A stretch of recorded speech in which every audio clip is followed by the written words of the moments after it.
911. Send the lieutenant or sergeant. They will not call for rank and they are abusing me. Please come. Please come now.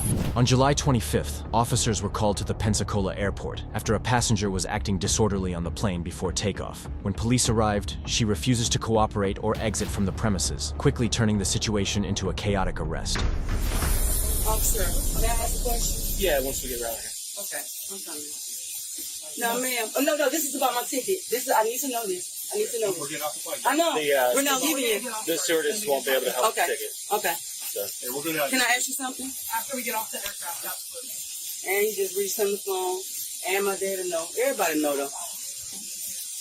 We'll get everything sorted out. Huh? So we'll get everything No, sorted okay. out. Do I have? Am I not boarding this plane? No. Why not? The captain kicked you off, so we're leaving. So the captain, can I ask why? No. Because I really have to be here. I have to go to court somewhere. So I'm going to have I'm going to be in trouble for missing court. So can you call your lieutenant or your sergeant, please? No. No, that's a problem. You need to call your lieutenant or your sergeant. They have no say in it. Go. This is private property. Okay, Go. so let me ask. Can I ask the captain why? Please. Listen, this is if you have God or anyone y'all got God in your heart, y'all would let me ask because I really have to make a detective. You have to go. There are other people revoked, okay? that can help you with that. The captain is not the one to help you with that. Well, can I use the phone right here to call my dad? Or can I use one of y'all At phones? the top of the concourse. Huh? Yes, you can use the phone upstairs. Okay. Come on, we're gonna walk off now. That's the lady to help you right there. Okay, ma'am, hold on. Can y'all, one thing, because we were already delayed, right? We were already delayed. Yes, ma'am, 1 second. We were delayed by the flight. Now, what they did, even the guy, just now. Wait. No, I am, but 1 second. Huh? You know you can catch federal charges, right? I know, but listen, this is what I'm saying. Captain, did you pick me off? I was given permission by the guy to use. Let's walk off to the jet bridge here. Huh? Let's walk off over there. Okay. I need so there's no way I can board? Well, I need You to have a talk. problem? Let's talk over here. I want out of the airplane. I want us to all go over there. Okay. Please. Wait, you said right here. Keep going. Wait, Captain, can you start talking to me, please? Right here, please. No. No. Can You're the gonna captain- cut the charge. No, the captain's right here. Can you talk to me, please? Yeah. Captain, bring it on. She's coming to go out on the runway, y'all.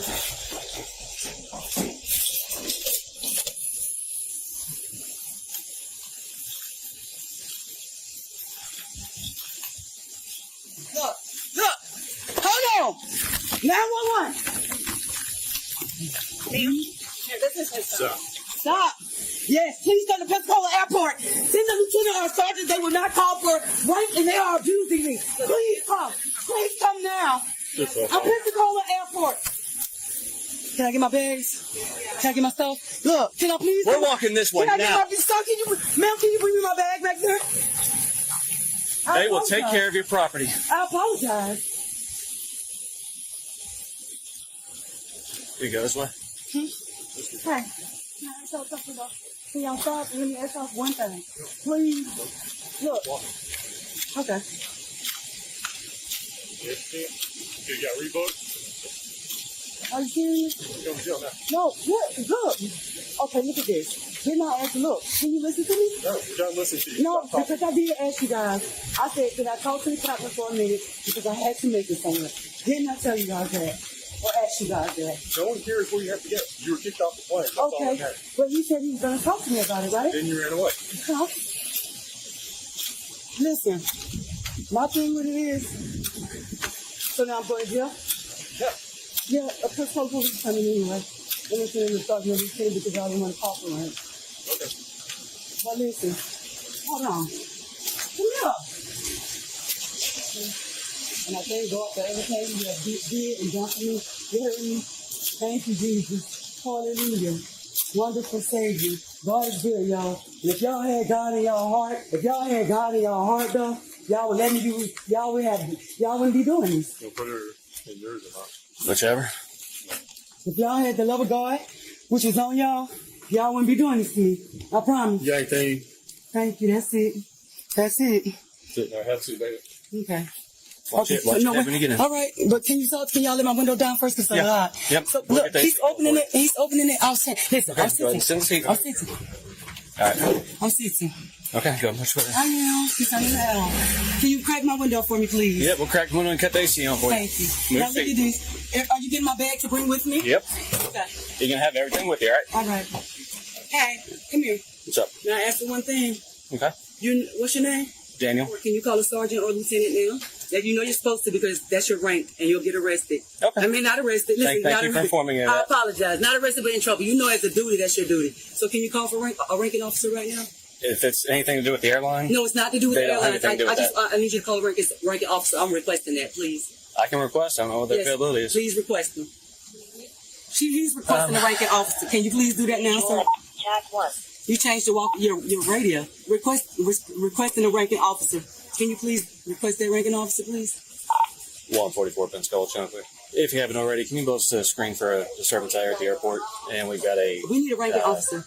1015 requesting Right. supervisor. Darissa Owens, I don't have anything in the bag. It's already been checked. Okay. Are you Miss Owens? Yes. Where's your ID at? Huh? Where's your ID? I don't know. I just went running, requesting a ranking Yeah, we officer. may need a transport. So if they ask why you want to talk to them, what are you going to tell them? Ranking officer's going to get out and talk to me. A Okay. sergeant or lieutenant. Sometimes they just want to know why. I know, but So- they would get out and talk to me. She felt that it was a personal, you feel me? She just wanted to talk to a ranking officer about the law. All right. That's all. I just needed to talk to rank. Sounds good. Can you do me a favor? I can Corny, try. do me a favor? I can try. Huh? I can try. I need a cold drink out of the machine. Can you please get it for me? Because you know they ain't going to let me drink it though. You know that, right? I'm not buying a drink for you. Here, I got the money. I'm not buying a drink for You're you. not going to buy the drink for me? Nope. Why not? Why not, sir? What did I do, sir? That was so wrong. Well, you breached security on an airfield for one. But how did I breach security on the airfield? Can You ran please out tell me? onto the ramp area of the runway. But no, the captain told me that. What you mean run out the ramp? The captain told me to step out on the ramp, didn't he? Isn't that what he said? No, he said step out right into that little jet bridge area where we're all standing. And you said okay and took off running. No, the jet bridge is where I was, and he asked me to get off, and I got off. You don't remember that? Y'all asked me, but am I lying? Did y'all ask me or did y'all not ask me to get off? Did y'all not ask me to get off? I'm going to go see if I can get witness statements from the air crew before they depart if they haven't already. Hi. Hey. Did you happen to get her name? We got downstairs. Okay. Did any of y'all witness her behavior on the aircraft? Yeah. Well, we came on about the same time. So Okay. that's Narissa actually was down there the whole time. Okay. Narissa and it was mostly just Narissa and Zach. You guys were Yeah. Yeah. And then she said, "Hey, there's a lady right there." And I was like, "Oh, I know. She's skinny. Like, yeah, she's borrowing phone with 3 other passengers. It's just like a harassment. Like she's laying on laying the on guy other passengers. and do like this on the guy." Mm-hmm. So the attendant asked. Would you mind giving a statement for me? I make a statement. I don't like it. Or if the other person was down there, either way. Your understanding what happened Okay, was? so what happened is the flight attendant asked me. She said, "Hey, there's a lady right there, Black American, African and Black American." Mm-hmm. And then she said that she is borrowing phone for. She's sitting on a 28 Delta, and she kept transferring seats with different guys. The flight attendant told me that the lady was laying on the guy, just like harassment. Mm-hmm. Doing like this and So she was bothering other passengers and disrupting and then the flight. flight attendant asked the guy, "Do you know him? Do you fly together?" And he said no. So the flight attendant asked the guy move to different seats. That way she sit by herself and she borrowing her. And then the flight attendant, she said she need to go. I'm not comfortable flying with her. Mm-hmm. And that's why I said, "Come on, ma'am." And then she said, "Why? What? Are you gonna kick me out?" I said, "Come on." And then that's what Hannah come up with there. So she's bothering other passengers, not following instructions of flight crew. Yeah, I said, "Calm down, calm down." She said, "Yes, ma'am, yes, ma'am." Me too. Do you know if she interfered with the flight at all? She what? Do you know if she interfered with the flight at all? No. Okay. And after you started telling her to exit the flight, that's when we got there. Yeah, that's Okay. when people come in and I said, "Call the police." And then she was yelling because I said, "Give it the phone, give the phone to him." So she give her phone to the guy, and I said, "I need to call my dad." She was yelling, cursing, and then Do you know he said, whose phone she had? That's what everyone's The saying. guy. She had her own phone. Okay. She didn't have her own phone. The lady said that she said when she was up here, she asked to use someone's phone. But Hannah has her phone. She has a Oh, somebody's phone, you think? Yeah. She said she saw the woman. Sarita said she had her own phone. She Okay. downstairs. So then we tell her to get the phone back and exit the plan. So Yeah, she can't and go then adjourn. she can I have my phone? And then I was like, nope. Come out. And just as a matter of formality, do you swear and affirm that everything you told me is true and accurate to the best of your knowledge? Yeah. Okay. All right. I appreciate it. Alrighty, thank you. Yep. Did you make it onto the ramp? Yes. Okay. Yeah, she went down the stairs through the exit door and was down by the little picnic tables Okay. right here outside the door. FBI involved? I'm going to call him here. Yeah. For right now, until the sergeant gets here, yes. Okay, we're just waiting on the sergeant. Okay. Can you place a call for the sergeant so I know that? He's on the way. I know, but can you do it for me? I'm not sure if it's done. It is. He's on the way. Can I make sure that arrangement official is coming? He is on the way. Right now, I would be what would be considered a corporal in most ranks. I'm a training officer. I know, but The sergeant is on the way. I'm asking the officer because there's been a problem when they call a ranking official. He is on the way. I know, but I didn't hear it. No, he's already on the way. I can't call him a second time. All that's going to do is aggravate him. Okay, well, can I get something to drink or some water or anything? Just one second. So why don't you tell me what's going on? What's your name and badge number? Kent, 196. Kent 196. Thank you, Kent 196. All I'm doing, okay, this is what happened. Okay, I was doing right, and I was using somebody's phone, and nobody did. Can one of y'all call the ranking official left for me, please? That'll make me very much more. We've already called the sergeant. As an officer of the law, can you please do that for me? So we've already called the sergeant. That is the highest ranking person right now. Who called the sergeant? I didn't hear him. No, he did not. He refused to. Ask him. He'll tell you the No, truth. sergeant's on the way. But how when he refused to? Was it you or was it Officer Daniels that called? Okay, Officer Daniels called. I was going to say because he didn't call. Yeah. And Yes, he was on the way before I was. I was just closer. This is my thing, training officer. Is your body cam on? Yes, ma'am. That's why the red light's on. It means it's recording. He is too. Thank God. Probably power off. Oh God, why y'all keep looking at him like that? Why y'all keep looking? Can I request a female officer? I'm looking at you. Please. Okay. I feel uncomfortable with all these names. Okay. We don't have a female officer working tonight. The only female officer we have is a sergeant who's on light duty. She tore her ACL, so she can't come out. She can't. She's got a torn ACL. She can't walk. So she's just sitting there on a computer. So what's going on? Nothing. I'm just waiting on the sergeant. Okay. Okay. You all right tonight, ma'am? Huh? You all right? I was doing all right till I got kicked off the plane, and I was doing all right until the officers of the law are refusing to call a ranking official with their body cams on. He hasn't even ran my name yet. Just throwing this real quick for you. Can you run my name for me, please? We will. Just give me a second. I'll get your name from him. No, I'm asking him to do it while he's not doing anything. The whole sovereign citizen thing, all that's going to do is get you in more trouble. Okay, listen, I'm not being a sovereign citizen. So I'm just telling you, the whole calling a ranking official and all that and saying it over and over and over. Can you run my name for me? Listen to me. Just listen to Can me. you run my name? Y'all know how it goes. This is procedures of the law. If a police has you in the back of a police car, the least that he can do is run your name. And how do you know he hasn't? Because he hasn't. How do you know? Because he hasn't asked me my birthday. He hasn't asked me my social security number. He hasn't did any of that. How is he going to run it? ID. He doesn't have my ID. You had to have an ID to board a plane. So he's got all your information. No, when my bag was dropped. But listen to me. I'm not being sovereign. Listen. Okay. That whole ranking official trying to tell us what the law is. I'm not. Did you go to law school here in Florida? No, Or do you have a bar card? No. Okay. Did you go through the academy here? No, I did not. So how do you know any of this stuff? Why do you know our procedures? Because you my wouldn't brother if you've never done my it. brother and them have been in trouble. Okay. That doesn't mean you know the law. I didn't say that, but I'm just asking. So But I'm can just one of y'all telling run you. my name, please? It has already been done. Can it be ran now? It has already been run. We don't just sit there and run it over and over. I see.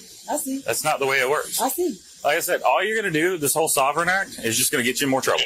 I'm just going to tell you What's that the right worst now. it's gonna get me? Oh, you can add charges to things. All right, ma'am. I'm going to help you out, okay? Is that going to be right with you? Yeah. All right. Big step. All right, stay with me, okay? So, I don't know if the other officers talk to you. She's still our responsibility, so if she slips and falls and gets hurt, that's on us. So while you're in here, you always keep a hand on because their balance is off when you're handcuffed like that. So always keep your hand on. Alright? Because if anything happens, that's on you. Okay. I gotta learn. That's what I was reading on the plane. My Bible. What chapter were you in? What book of the Bible? Give me any when I use this food. See, now I have to memorize that when you say it. And then whatever you tell me, I'm going to read it. I always learn from it. It blesses me. All right, we're going to step up to this counter right here. Gentry, step away from the computer. The officers approaching Shawana Harris knew exactly what she did. She's about to find out they know. And in a few moments, her 23-year career at the California DMV will end in handcuffs. In the 11 years since this scheme began, at least 185 commercial truck drivers had obtained California CDLs without ever passing a written test, without ever passing a behind-the-wheel exam, without ever demonstrating they could safely stop an 80,000-pound vehicle. 23 traffic accidents had already been linked to the fraud, and every single thread led back to the woman now sitting at the Victorville DMV counter, arms crossed, refusing to move. Quick question before we continue. Do you know what it takes to get a commercial truck license? Most people don't. Drop your guess in the comments. And if you're not subscribed yet, now's the time. Shawana Denise Harris was born in 1970 in San Bernardino, California. Her father drove long-haul trucks for 28 years, a company driver for a regional freight line that ran loads between the Inland Empire and Phoenix. Her mother worked in the cafeteria at a local elementary school. Shawana was the youngest of 3. Both of her older brothers followed their father into trucking. She grew up in the high desert corridor, Victorville, Apple Valley, Hesperia, where the summers crack 110 degrees and the winters bring frost to the Joshua trees. She remembers watching her father leave every Sunday night and return every Friday morning. She remembers the way the house felt different when he was gone. She remembers sitting on the porch waiting for the sound of his rig pulling into the driveway on Friday afternoons, the way he'd honk the air horn twice to let them know he was home safe. Her father was proud of his record. 28 years on the road without a serious accident. He kept his logbooks immaculate. He knew every way station between San Bernardino and Flagstaff by name, and he never let anyone drive his truck who hadn't earned it. By the time Shawana was 15, she knew she wanted something more stable, something with benefits, something that didn't take her away from home. She graduated from Victor Valley High School in 1988. She enrolled in the Administrative Certificate program at Victor Valley College and completed it in 1990. For the next 9 years, she worked a series of clerical jobs, a dental office, a property management company, a temp agency that sent her to different offices around the valley. None of them paid more than $9 an hour. None of them offered health insurance. In March of 1999, she applied to the California Department of Motor Vehicles. She was hired as a Motor Vehicle Representative 1 at the Victorville field office in July of that year. Starting salary, $2,480 a month, $29,760 a year. It wasn't much, but it came with state benefits, a pension, and paid holidays. It came with stability. For the first few years, she processed standard driver's license applications, renewals, address changes, the routine work of a government clerk. Her supervisors noted her accuracy. Detail-oriented, one evaluation read, consistently exceeds processing quotas. In 2002, she was promoted to Motor Vehicle Representative 2. In 2006, to Motor Vehicle Technician. And then, in June of 2011, she received the authorization that would change everything. She was approved to process commercial driver's license applications. The promotion to Senior Motor Vehicle Technician came with a raise. It also came with unrestricted access to the DMV's electronic test score database. She could now enter, modify, or delete written and behind-the-wheel test results for any commercial driver's license applicant in California. No supervisor review required for routine score entries. Audits occurred quarterly, but they focused on customer wait times, not record integrity. Shawana Harris had been a state employee for 12 years. She had never received a disciplinary action. Her personnel file was spotless, and now she had the keys to the kingdom. To understand what Shawana Harris did, you have to understand what a Class A commercial driver's license actually requires. A Class A CDL authorizes you to operate the largest vehicles on American highways: tractor-trailers, 18-wheelers, tanker trucks, flatbeds hauling construction equipment. Vehicles with a gross vehicle weight rating exceeding 26,001 pounds. Vehicles that, fully loaded, can weigh 80,000 pounds or more. Vehicles that take 300 feet to stop at highway speed. Vehicles that, when operated by an untrained driver, become 40-ton projectiles. The licensing process exists because these vehicles are dangerous. Applicants must pass a 50-question written knowledge test. 80% to pass. They must pass a pre-trip inspection test demonstrating they can identify mechanical failures before hitting the road. They must pass a basic vehicle control skills test. And they must pass an on-road driving examination with a licensed examiner watching their every move. If they want additional endorsements, air brakes, hazardous materials, tanker vehicles, doubles and triples, there are additional tests for each. The system is designed this way because the consequences of failure are catastrophic. An undertrained commercial driver doesn't know how to downshift on a mountain grade, doesn't understand how air brakes behave differently from hydraulic brakes, doesn't recognize the warning signs of jackknife conditions. And when an 80,000-pound vehicle loses control at highway speed, the people in the passenger cars around it don't get a second chance. California has over 40 million licensed drivers. The DMV processes more than 8 million transactions every year across 180 field offices. The system depends on thousands of employees doing their jobs honestly. Motor vehicle technicians are trusted to enter test results accurately. Electronic records are considered official state documents. There is no secondary verification for routine score entries. A technician can process a CDL application in under 4 minutes. The system was designed for efficiency. It was not designed for fraud. It started like most corruption does, with a conversation. Sometime in June of 2011, a trucking school owner approached Shawana Harris through a mutual acquaintance. He had a student who kept failing the written test. Kid studied hard, needed the CDL for a job that was waiting for him. Would Harris consider helping? $500 cash. No one would ever know. Harris entered a passing score for a test the student never took. The transaction took 3 minutes. No audit flag, no supervisor review, no questions. The student got his CDL. The trucking school owner got a satisfied customer, and Shawana Harris got $500 in cash. Word spreads in certain circles. By 2013, Harris was working with at least 3 trucking school operators across the Central Valley and High Desert region. The price had increased to $1,500 per applicant. Sometimes it went as high as $5,000 for a complete CDL package with endorsements. The trucking schools advertised guaranteed licensing to prospective students. Pay us $3,000 to $8,000 and you'll walk out with a commercial driver's license. No test anxiety, no second chances needed. The method was simple. The trucking school would submit an application package through an intermediary.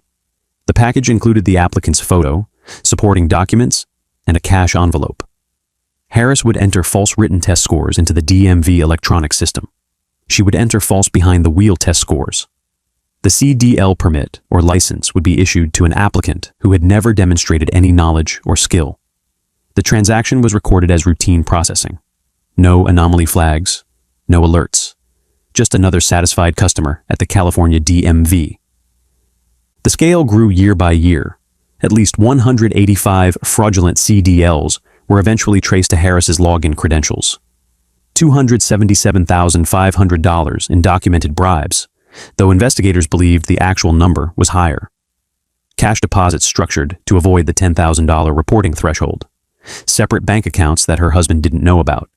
An average of 17 fraudulent licenses per year. In the peak years, 2015 through 2019, more than 25 per year. Some months, the extra income exceeded her state salary. The trucking schools had developed their own pipeline. Recruiters would find prospective drivers, often recent immigrants, often men who needed work immediately, often men who had already failed the test once or twice. The pitch was simple. Pay more, worry less. Within 2 weeks, you'll have a commercial license in your wallet. You can start driving next month. At work, Harris remained a model employee. Consistent productivity, no complaints. Supervisors praised her efficiency and accuracy rates. Exceptionally accurate with electronic record entries, one evaluation noted, demonstrates thorough understanding of CDL endorsement requirements.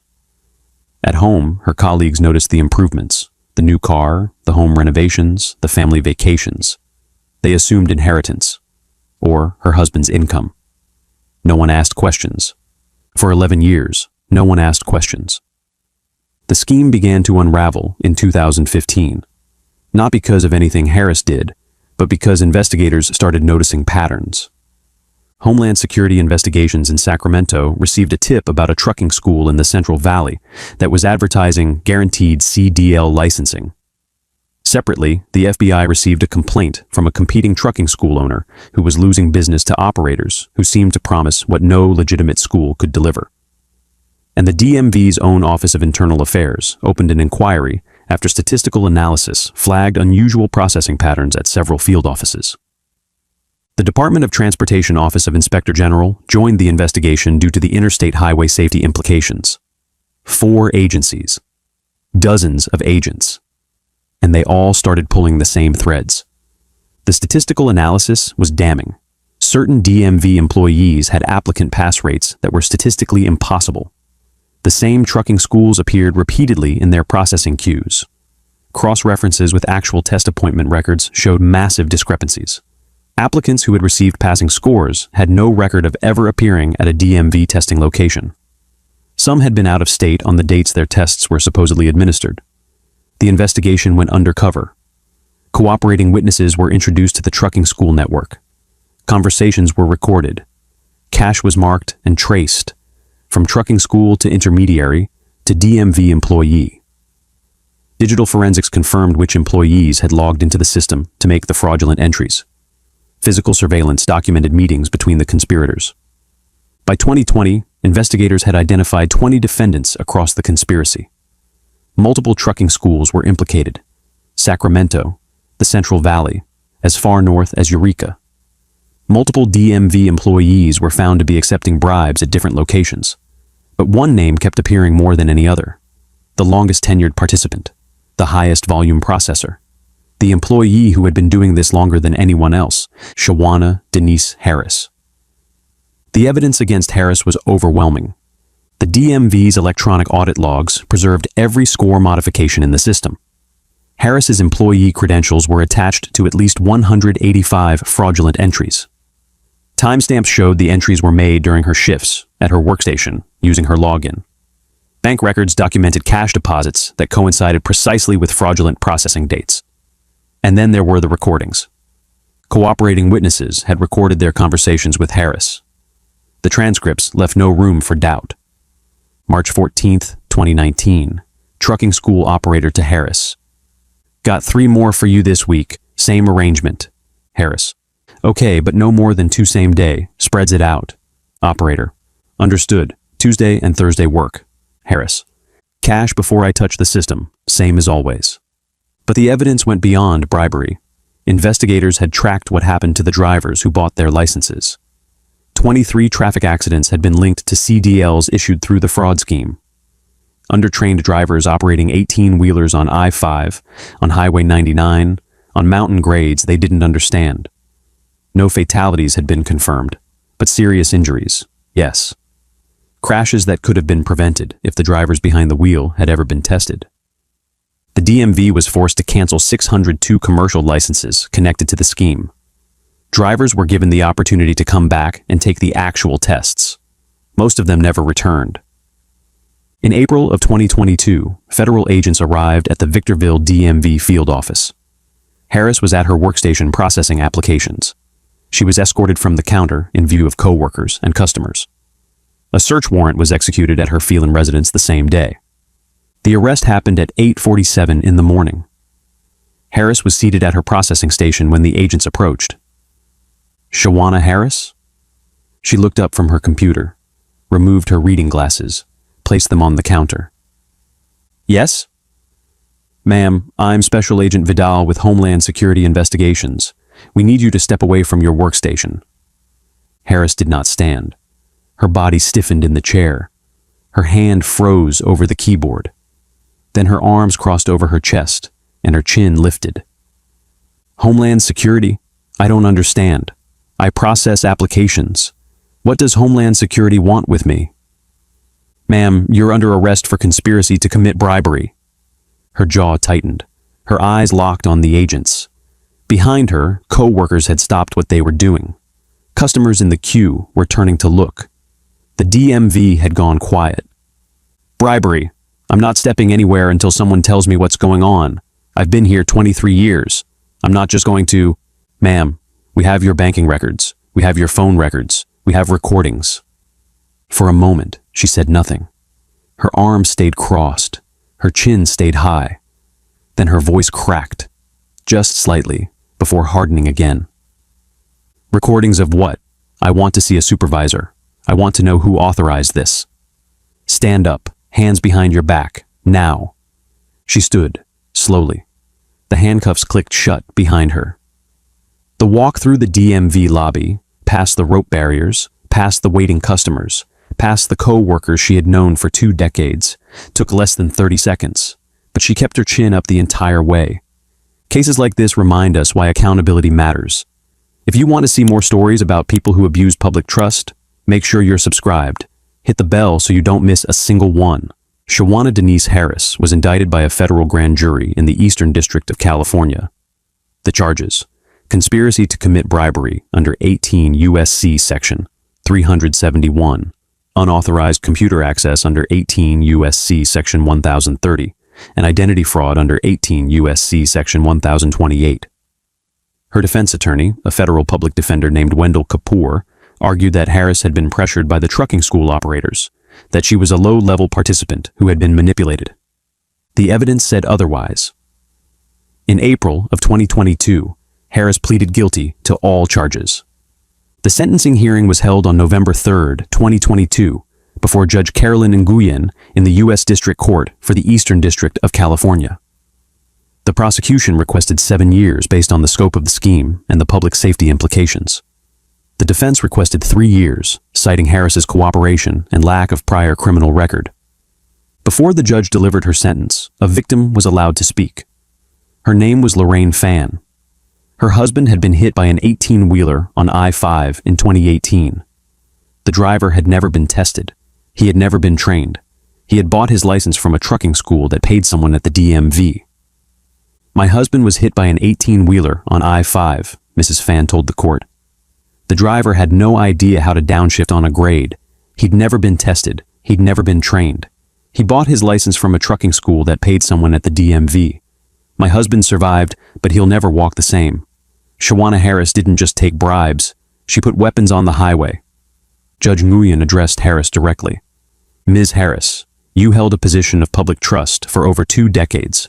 You were responsible for ensuring that commercial truck drivers on California highways met minimum safety standards. Instead, you turned that responsibility into a profit center. For 11 years, you accepted bribes to put unqualified drivers behind the wheel of 80,000-pound vehicles. 23 accidents have been linked to this scheme. It is only by fortune that no one died. The public relies on the DMV to keep dangerous drivers off the road. You betrayed that trust in the most fundamental way possible. The sentence: 60 months in federal prison, 5 years, 2 years of supervised release, a $100 special assessment. No restitution was ordered. Victims were pursuing civil remedies. Harris was designated to FCY Dublin, a minimum security federal women's facility in Dublin, California. She reported in January of 2023. With good time credit, her projected release date is 2027. She received the longest sentence of all 20 defendants prosecuted in the conspiracy. The trucking school owners received sentences ranging from probation to more than 4 years. 2 other DMV employees received sentences of more than 3 years. In total, investigators documented hundreds of fraudulently issued commercial driver's licenses across California. The DMV implemented additional audit protocols for CDL score entries. Supervisory review is now required for certain transactions. Statistical monitoring has been enhanced. Real-time cross-referencing now flags discrepancies between score entries and appointment records. The system that had been designed for efficiency was finally being designed for integrity. But the 602 licenses that were canceled, the drivers who bought their way onto California highways, those are consequences that can't be undone. Some of those drivers are still on the road today, having obtained legitimate licenses elsewhere. Some are driving trucks in other states with no idea that their original California CDL was fraudulent. The full scope of the damage may never be known. 23 accidents, unqualified drivers, families changed forever, and one DMV employee who, for 11 years, decided that $1,500 was worth more than the lives of everyone else on the road.